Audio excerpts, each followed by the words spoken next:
Hi everyone, this video is about the Lover's card. It is the next one in the sequence of the Major Arcana, and my first impressions years ago of this card was in the James Bond film Live and Let Die, and we can see Jane Seymour here being the tarot reader.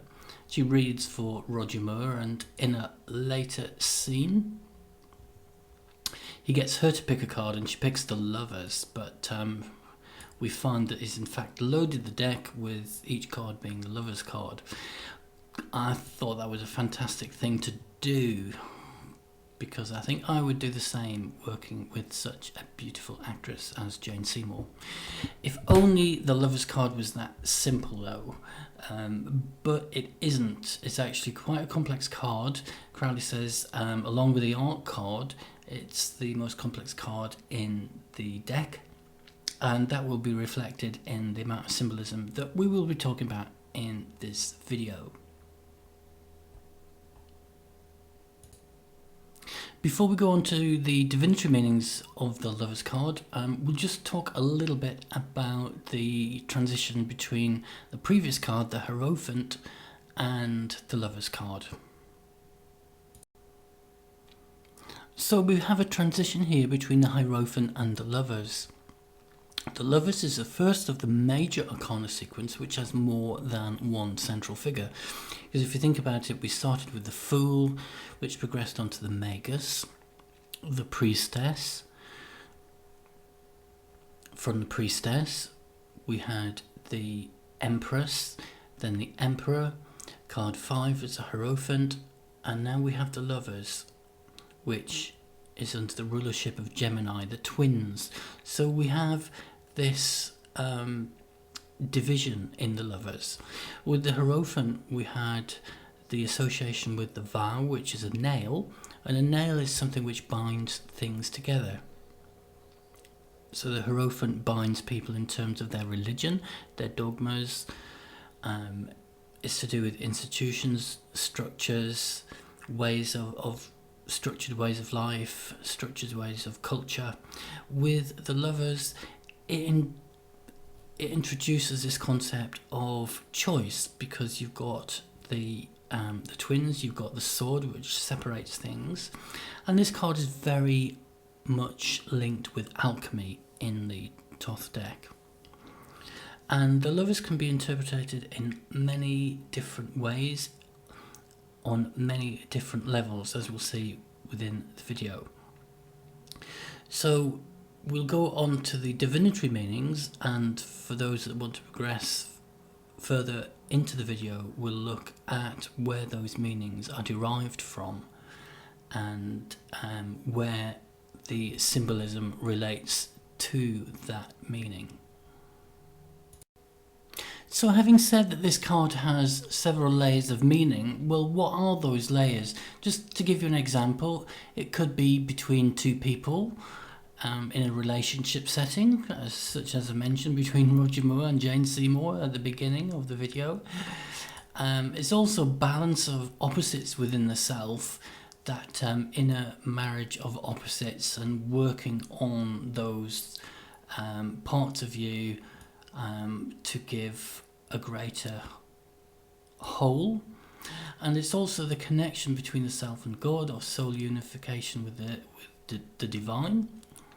So the separation produced by the sword or the mind makes us have a greater understanding of the parts, such as the qualities in the various different auric bodies, such as the emotional, mental, higher mental, intuitive, and so on, so that they're aligned to our spiritual purpose.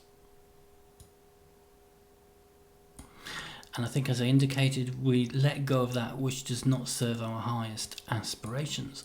And the Lover's card is also to do with brotherhood or sisterhood, uniting people under a common purpose. You may think that's similar to the Hierophant, which unites people.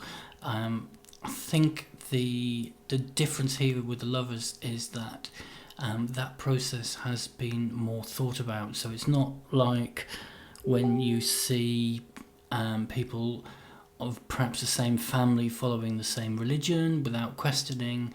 The lovers is taking responsibility, really looking at yourself and finding really what feels right and that you're aligned with. So it's a more evolved decision-making process than just the following of a dogma, because everyone that you know and have been brought up with does the same thing. So hopefully that clears that up. So we'll go on to the divinatory meanings now that we've put things into a bit of a context. Okay, so for the upright lovers, the first thing I've got down is the principle that the lovers is essentially about choice, which we spoke about. The choice about who you want to be in this lifetime and how you connect with others and on what level. To make good choices, you need to be clear about your personal beliefs, your personal values, and stay true to them. So not all decisions are going to be easy, and the Lover's card can be quite a difficult card. It does sort of entice you in with the feeling, oh, the lovers, I'm loved up, but with this separation it can be also a lot of pain and loneliness. So the Lover's card can be a sign that you're facing a moral dilemma and must consider all consequences before acting. Your value system is being challenged and you're being asked to take the higher path even if it is more challenging. So when I spoke of the difference between the Hierophant and just being robotically going along with dogma, this is a more challenging card whereby you need to be more evolved and more brave at looking within to see just what is actually there. It can also just signify a beautiful soul connection relationship. The fact that you believe you found your soulmate or life partner. Following on from that, before embarking on a relationship, make sure that this person is the right choice for you, and it'll be with someone who will improve your life for the better. So it's combining with someone not just in a physical aspect, but someone who's going to support those other more subtle aspects of yourself. It's also reminding us to look inward as well, and be advised that self-love, self-worth, self-respect is a major key to a lasting relationship. Following on from the brotherhood and sisterhood thing, you may benefit from spending time with like-minded people who share your values and goals, such as a spiritual group, meditation group, or whoever. Once you have had a little look inside and see where you need that support, where perhaps you feel the loneliness of separation. It can also mean a longing for the union between your soul and its spiritual source. So you see how the Lover's card is on so many different levels. And this could be a time when you're actually on your own, and it's a time, if you are looking for a partner, you're looking for someone to share your life with, it's also a time to work on yourself, to be the best you can be. And then you will attract and support those people that reflect and support you.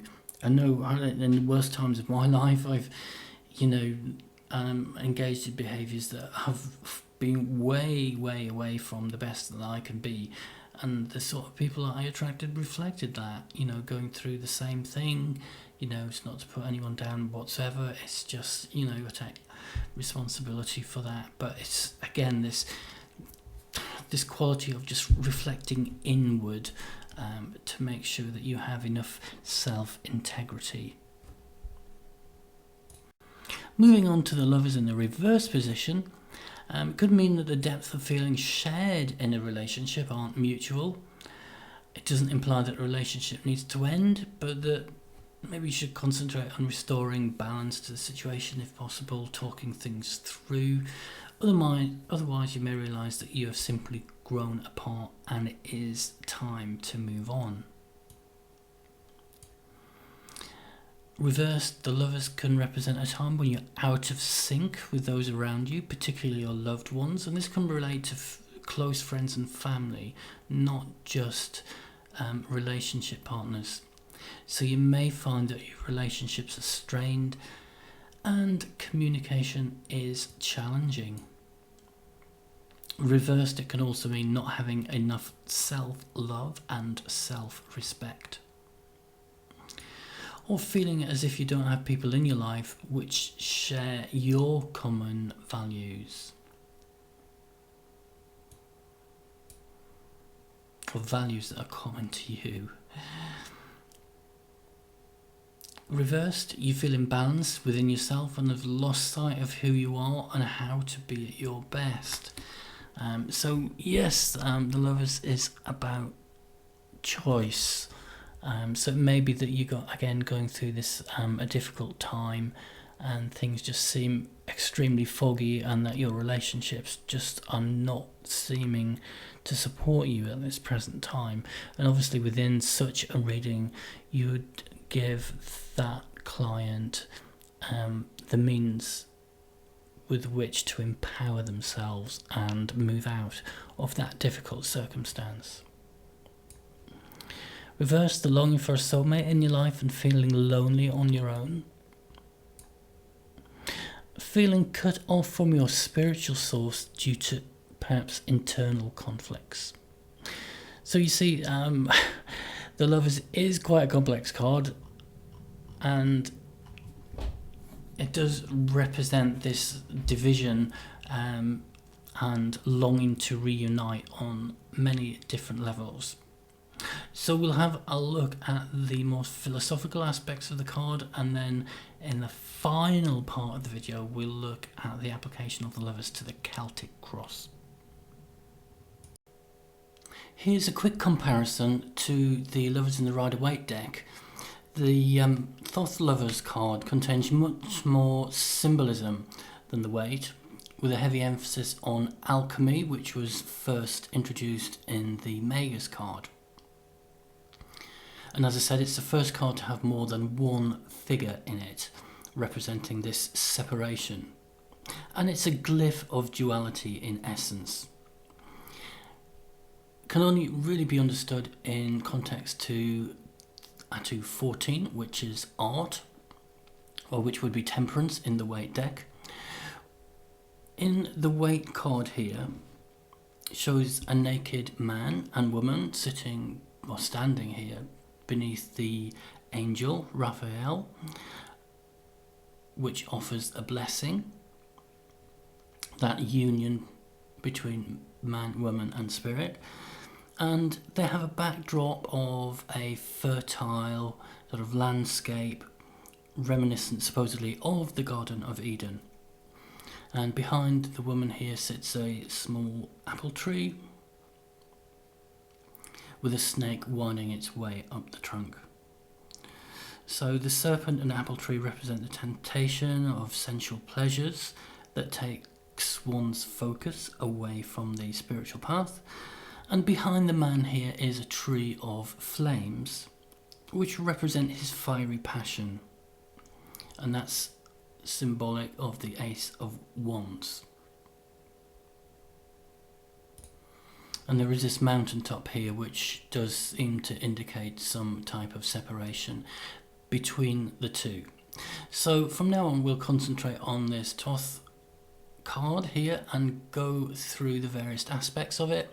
And first of all we'll look at its relationship to the Tree of Life and see how that feeds into the meaning of the card. The Lovers is related to the path of the disposing intelligence on the Tree of Life, which is path number 17, which occurs between B.O.T.A and Tiperet here. So moving down this tree, Tiperet is related to Christ consciousness, and B.O.T.A is where the beginnings of form or the beginnings of separation in the universe begin to take place. So the Lovers takes that step further by connecting that separation with Tiperet, which is Christ consciousness. And this process here involves the separating out of those aspects of ourselves which don't reflect our spiritual path. Because Tiphareth here, being Christ consciousness, is like the highest expression that we can have in a physical body. It's that it's like the third eye point where spiritual light can be accessed, and you can see that in the Hinduism of the red spot there. So the Lover's card is about making sensible choices that will align to our highest good, our highest spiritual purpose. Just breaking down this phrase here, says the 17th path is the disposing intelligence which provides the faith to the righteous, and they are clothed with the Holy Spirit. Probably similar, as I say, to the Rider-Waite here, where you've got the angel of Raphael there. And it is called the foundation of excellence in the state of higher things. So it's that foundation of the Christ consciousness within man. So disposing intelligence, that means it's inclined, spirit is inclined to give faith to the righteous. That means just supporting those who follow or are aligned to a spiritual purpose. Righteousness here is finding union with God despite the temptations of creation. Clothed with the Holy Spirit. There, I think I went through that with the Rider-Waite card there. So Spirit will guide them, protect them, and imbibe them with the higher knowledge and wisdom of the spiritual planes of consciousness. So that's like the interpretation of the position of the lovers on the Tree of Life. And one last thing I forgot with this is that Tiphareth means victory. So that is significant in that this process of looking at ourselves, of being able to see what we need to change to align for our spiritual good, will lead to victory and Christ consciousness, or the opening of that channel of spiritual consciousness within us. At the bottom of the card we've got its Hebrew and astrological associations, and clearly Gemini, being the twins, represents that dual aspect, that decision making that the sword creates through separation. Gemini is a mutable air sign, so air is to do with the mind, and the Lovers is all about making choices. So the two connect. With the Hebrew association here, Zion, various ways of actually spelling that, but it means a sword, and that division which the blade makes, it has two edges and cuts through things. Therefore we have like a duality which is set up in order for man to learn more about himself before he merges back with the infinite. And the last thing to note at this point is, ironically, Gemini, the twins, is also represented by the twins that return in this card that were first seen in the Fool, and we'll talk a lot more about them later in the video. So now it's time to have a look at all the symbolism that's within this card. So we'll break it down step by step.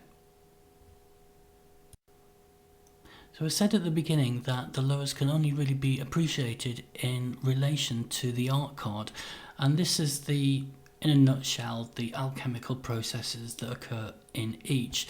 So we've got this process of separating, or solve, which the sword does, it divides.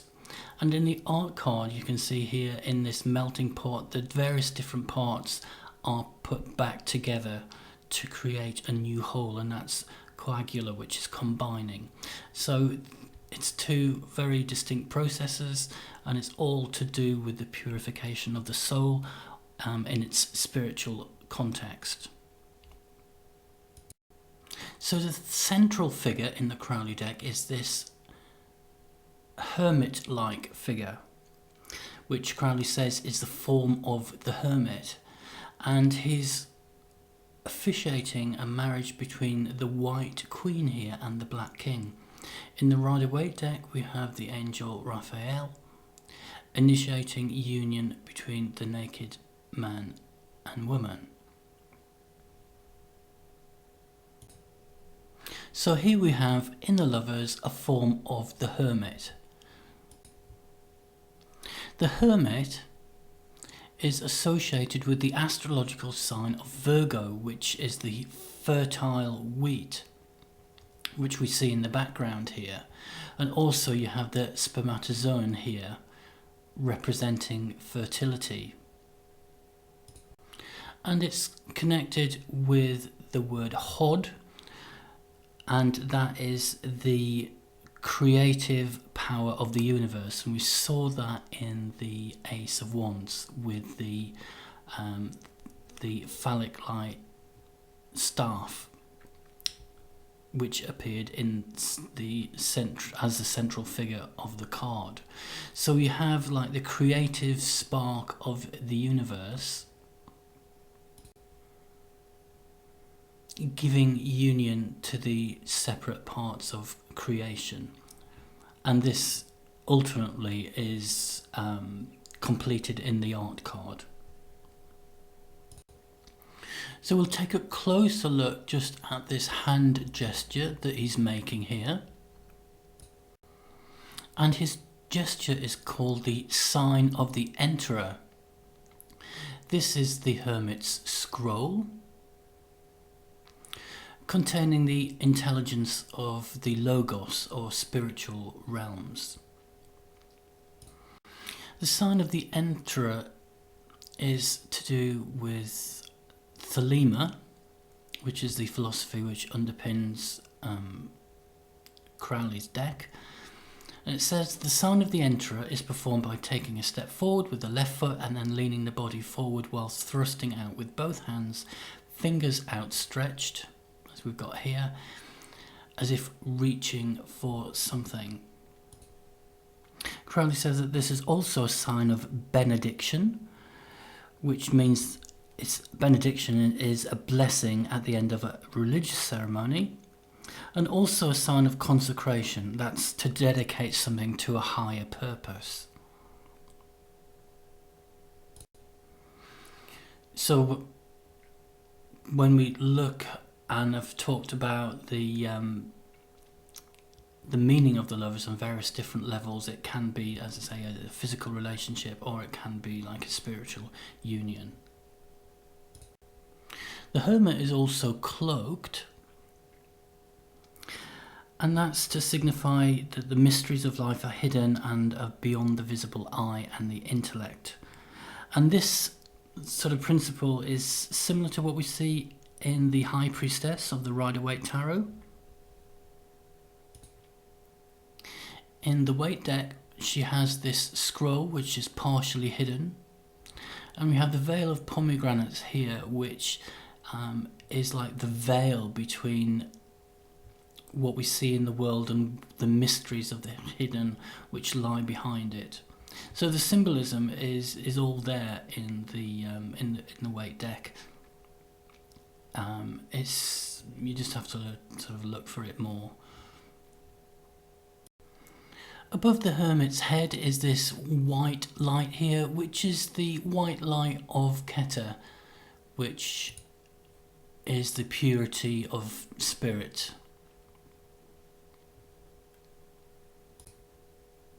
Next up is this figure above his head, which is Cupid or Eros. Eros is the Roman name for the Greek Cupid, so they are one and the same. And here is a high detailed diagram of him. He's blindfolded, so that's the unconscious desire of the soul to unite opposites. It's that latent desire which is within that we need to align to. He has his arrow here, which is the directed will of Thelema, that's the will of love. Indeed, Eros here is the Greek for love. On his quiver here is written, you can just about read it there, the words thelema. And the arrows are said to be quanta of will, or little energy packets of will.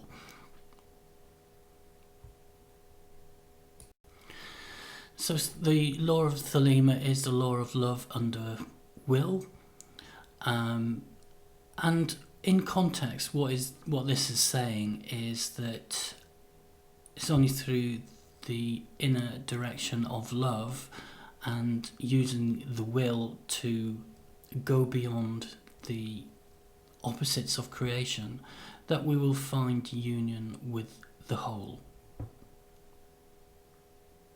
So I think it was love is the law under will. So it's rather like the soul wanting to be at one with the Father, and that's why sometimes you have the pain of separation that can be part of the Lover's card. So this arrow itself, as well as being the will, carries with it the spiritual intelligence, which is in the form of love. And for those that meditate or practice their spirituality,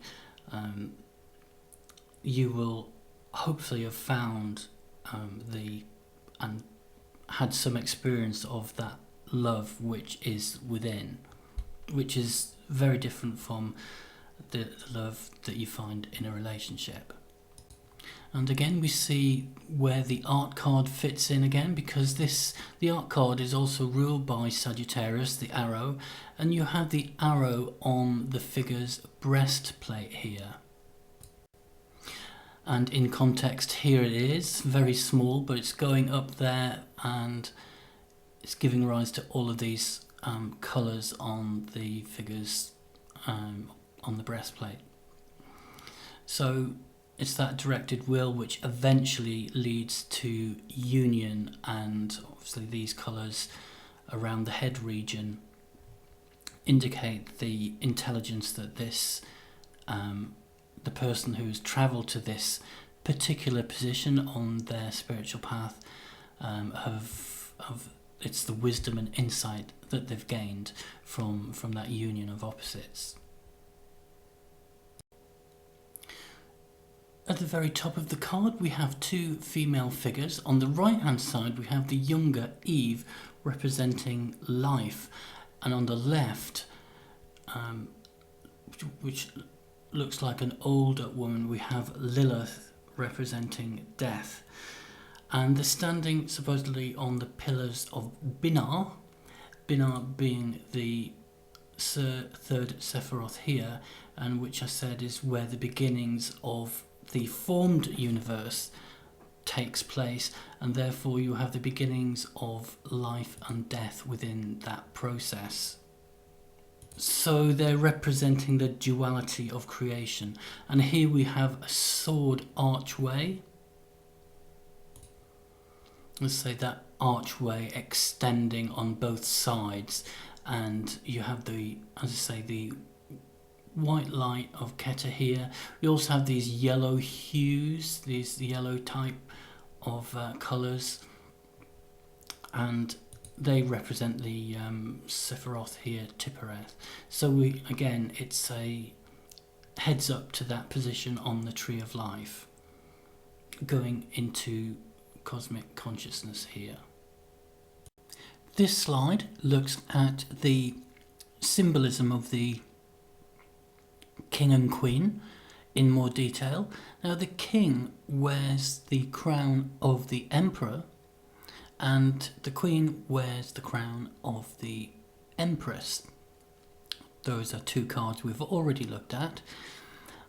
So this is a silver crown representing the moon, the feminine, and we have the 5-pointed crown that the king wears, and the number 5 is related to the 5th Sephiroth, Geberar. We have the Auburn cross here. The cross obviously is a four-pointed figure representing Hesed.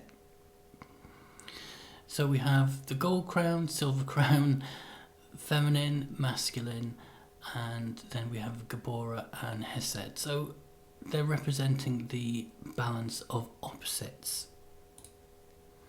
On the Tree of Life, Gibora is here and Hesed is opposite, and we'll look at more detail on that path when we come to the Lust card. The King represents the red tincture that I talked about in the Emperor card, and the Queen the white tincture. These relate back to alchemy, with the Emperor being associated with red tincture and sulfur, the Empress and the Queen related to salt and the white tincture. We have the catalyst here, Mercury, and in this particular card we have the directed will of the Logos, which is like the catalyst. The King is holding the phallic-like lance, and the Queen here holds the Holy Grail. So we have the male lance and the receptive grail of the female. There are 5 rays emanating from the grail, indicating the 5th element of spirit, because you have the 4 elements: fire, water, air and earth, and the 5th one spirit. And there's a dove on the grail symbolising that love is the thing that binds. There are bees of fertility on the dress of the White Queen, and we have the lemniscate, the horizontal infinity sign on the King. Here the White Child is crossing over the card to hold the Holy Grail, and the Black Twin holds the lance. In the symbolism of the card that is contained in the Book of Thoth, Crowley talks about these being representative of Cain and Abel. Where the red and sort of yellowy robes overlap, you have an orange colour here indicating the union of the two. Although, to be fair, that's quite hard to see. Taking a closer look at the foreground of the card now, with the lion and the eagle. The lion has 5 kinks to its tail. The tail's also like an upright phallus, and that number 5 relates to Gibora on the Tree of Life that I spoke about, and the eagle here has 4 tail feathers representing the 4th Sephiroth Hesed. The eagle is obviously a water sign, and the fire sign we have represented by the lion. Going back to the art card here, we have fire and water mixed into the melting pot, so it's that union of opposites. And we've got the twins. Now with the twins, one of them is holding 5 white roses, again representing Hesed, and the club that the other twin holds is the representation of the warrior-like qualities of Mars, which rules the 5th Sephiroth, Gebera. So there are 4 Sephiroth or Sephira that are represented in this video, which are Binah, Tiferet, Gibora and Hesed. Again, there's biblical symbology in here, as this club here is representative of Cain there, who slays Abel. And these twins are the version of the twins that you see underneath the Fool in the very first video that I talked about. And these are underneath the Fool's legs. And we have a passive twin, Heru Pa Krat, and an active twin, Rahu Kuit, which are two forms of the god Horus. All of these things representing the duality of creation and implying the need to make choices and decisions, relating back to the meaning of the Lover's card. The twins themselves are standing on the winged Orphic egg here. Here are the wings. This is the egg. Now the egg is said to be grey speckled with white and black, which is a little bit difficult to tell with this particular colouring on the card. And it's representing the colours black and white of the supernal triangle. The supernal triangle being Keter, Binah and Hokmar.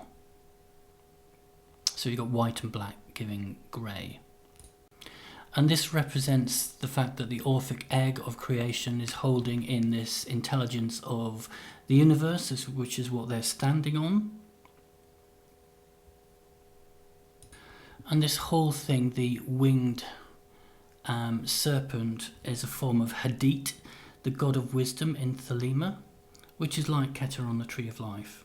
So this egg opens up the potential of the universe and its manifestations. And you can see this white halo extending round the twins, so that intelligence of creation is going into duality. And you can see the halo, spiritual light around the twins extending from the Orphic egg, which can be seen in high detail here. So I mentioned Hadit, the winged egg. And this was on the Stele of Revealing, which I have talked about, and the Eon card contains a lot of detail on this, but you've got Nuit here, goddess of the sky. You've got Awas, Crowley's holy guardian angel, and dictating the book of the law to Crowley himself. As I say, I've gone in detail with this particular aspect of Thelema in the Eon card. So essentially this egg is opening out the potential of the universe, and man's journey back to God or enlightenment is putting these parts back together and seeing the unity behind creation, and therefore the individual's life is forever changed. Perhaps the very last thing to talk about is a concealed bow here. So it's again very difficult to see unless you really look at the fine detail. And if we take the whole card into account, this sacred lance is the arrow of the bow. And it's that bow of Sagittarius, the art card which rules Sagittarius, which links this card in with the art card, and we'll conclude this process when we get to Atu 14, which is the art.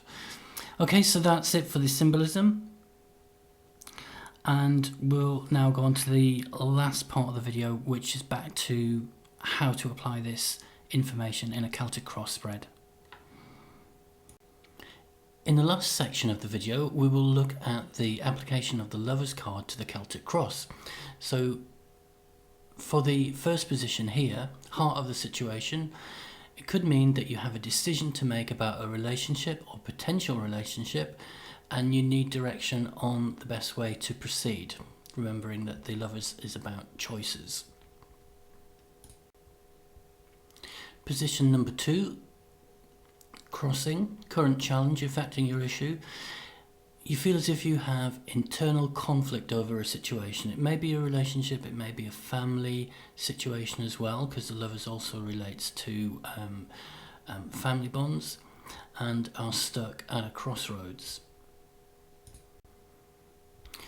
Position number 3, subconscious influences. It could mean a lack of self-love or self-worth that can hold you back from attracting the right relationships in your life. subconscious influences are often those things that we don't, sometimes we're not aware of, and they can be those things that have not been worked on within our personality. Position number 4, recent past, I've added a reversal in here. So if we have the Lovers reversed, it could mean the breakup of a relationship with somebody close to you. The Lovers upright, position number 5, hopes and goals. To meet your soulmate, someone that you connect with spiritually as well as physically and emotionally. So, you know, it's a deep bond there that is calling. Position number 6, our near future. It could mean working on ourselves, that process of self-analysis, self-love, discarding that which doesn't serve our long-term happiness and balance. Because as I mentioned throughout the video, this is to do with looking at and improving aspects of ourselves. Card number 7, our self-image, how we see ourselves. It could just mean that we like to have close family and loved ones around us. And that would be helpful in the situation at hand in that particular spread. Position number 8, our external environment, could mean being a part of a group of like-minded people that support your journey, and I explained how that differs from the Hierophant. Or, for instance, the support of a partner would be very helpful in context to the spread at hand. Position number 9, guidance, warning, advice. So the Lovers here can indicate to make good choices you need to be clear about your own values and beliefs. Make sure you have worked on any internal conflicts or imbalances before making major life decisions, such as committing to marriage or living with someone. So it implies a lot more reflection before making such a big step. And finally, the Lovers in position number 10, overall outcome. If we've worked on ourselves and live life as virtuous and honest as we can, we're much more liable to attract the love of others that support us on our journey, and we feel more connected to our spiritual source. So hopefully this video has helped, and we move on to the Chariot in the next of the Major Arcana sequence.